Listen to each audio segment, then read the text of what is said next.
السلام عليكم ورحمة الله تعالى وبركاته. مرحبا بكم في قناة مع تيما.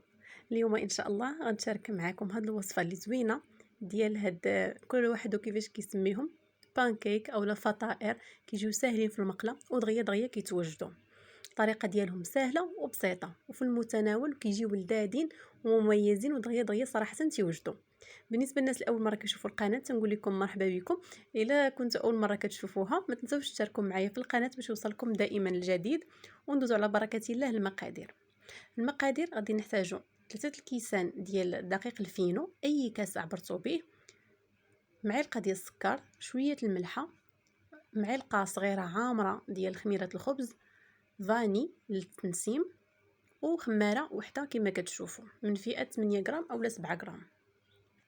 غادي نخلطوا النواشف كاملين هكا حتى كيتجانسوا لينا.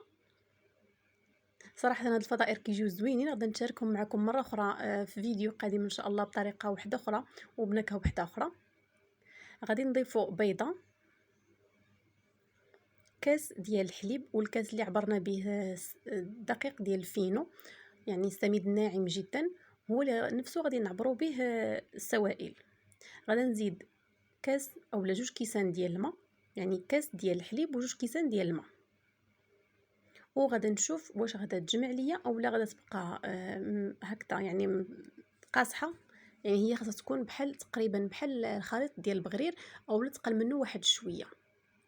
هنا كما كتشوفوا بانت ليا انها بقى يعني قاصحه. غادا نزيدها الماء. هنا ضفت واحد نص كاس ديال الماء، غادا نضيفو كامل. يعني في العموم خدات ليا 2 كيسان ونص ديال الماء في كاس ديال الحليب.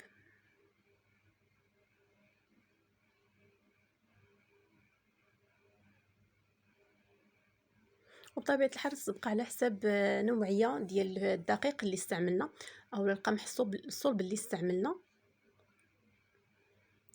نتوما عينكم ميزانكم، نتوما كتخلطوا ونتوما كتشوفوا. هنا من بعد ما خلطتها كما كتشوفوا خدات القوام المناسب ديالها، غادي ناخذوا الخلاط وغادي نطحنوها مزيان مزيان باش كتنسجم ليا ديك العناصر. الخميره كتعطي المفعول ديالها، السكر تيذوب، الملحه حتى هي كذلك، يعني كلشي كياخذ البلاصه ديالو. يمكن لكم ديروها في مولينكس، انا هذا صراحه عملي كيجيني طحنت به وصافي. كما كتشوفوا كنبقاو نطحنوا حتى كيبداو يبانوا دوك الفقاعات، بداو كيطلعوا بحال ما هكا. هذا الخلاط صراحه راه زوين حتى في البغرير، يعني الا قدرتوا انكم تشريوه غير خذوه، كيسهل المأموريه في بزاف ديال الحوايج. هذا هو الخليط ديالنا كما كتشوفوا، ومازال ما غادي نخليوه يختمر، غادي يزيد يتقال لينا وغادي يطلق هذاك الماده اللي كتكون في الدقيق، غادي تطلق وغادي يعطينا قوام احسن. غادي نخليها واحد 10 دقائق حتى تخمر، من 10 دقائق حتى ل 15 دقيقه هكاك في مكان دافي، وغادي نخليها تخمر. هنا من بعد ما خمرات لينا، انا صراحه غندير 2 مقالي باش تسهل عليا المأموريه وما نبقاش واقفه مده طويله. كندهن المقله بشويه ديال الزبده كما كتلاحظوا، ومني كتكون مازالها خضره هكا يعني يلا كتشد راسها شويه، كنعاودوا نقلبوها في المقله الاخرى. هنا راه كانت المقله مازال صراحه ما سخنوش مزيان كما كتلاحظوا، راه باقا بيضه، وكان غادي نخليها تحمر تما. دائما كندهن المقله بشويه ديال الزيت اولا شويه ديال الزبده على حسب المتوفر، وكنحط فيها. انا درتهم صغارين، نتوما يمكن لكم تكبروهم على حسب الشكل اللي بغيتو.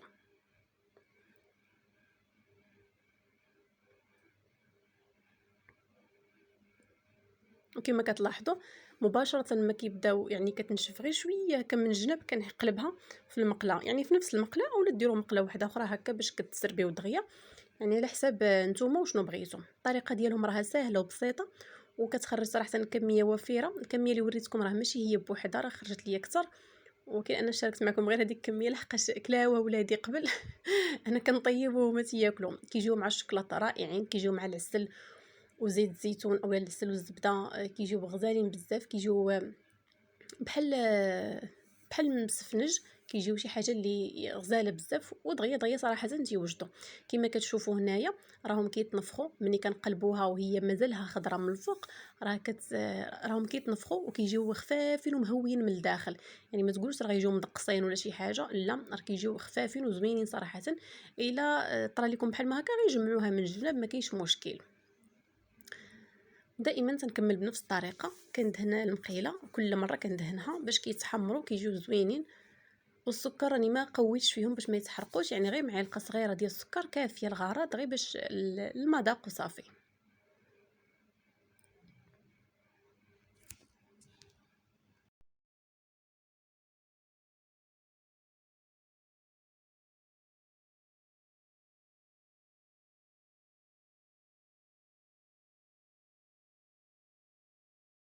هنا من بعد ما وجدتهم كاملين على هذا الشكل هذا كما كتشوفوا، خديت شويه ديال العسل اللي ذوبته مع شويه ديال زيت الزيتون ودهنتهم به هكا من الوجه باش كيجيو زوينين وكيجيو كيلمعوا، كيجي المذاق ديالهم صراحه ولا المنظر ديالهم رائعين. كيجي داك التحميره ديالهم ذهبيه وزوينه. غير ما تقويوش لهم السكر كما قلت لكم، يعني معلقه ديال السكر في الخليط كافيه. كيجيو على هذا الشكل هذا كيجيو رائعين. كنتمنى انكم تجربوهم، والا جربتوهم وعجبوكم يعني ما تنساوش تخليو لي تعاليق كيفاش جاوكم. وكما قلت لكم بطبيعه الحال غادي نشارك معكم وصفه واحده اخرى ديالهم كتجي رائعه حتى هي وكتجي المذاق ديالها مميز خصوصا في هذه الوقيته هذه. دائما غادي ندهنهم كاملين كما كتشوفوا، وغادا نحط واحد تليفه هكا في الوسط ديال العسل اللي بغى يزيد على حساب الرغبه. كتعرفوا كاين الناس اللي كيبغيو الحلاوه بزايد، كاين اللي كيبغيوها هي هذيك. نحط واحد زليفه هكا في الوسط ديالهم وكنقدموهم للضيوف ديالنا ولوليداتنا. هنا كنكون وصلت للنهايه ديال الفيديو، كنخليكم في امان الله الى فيديو قادم ان شاء الله. السلام عليكم.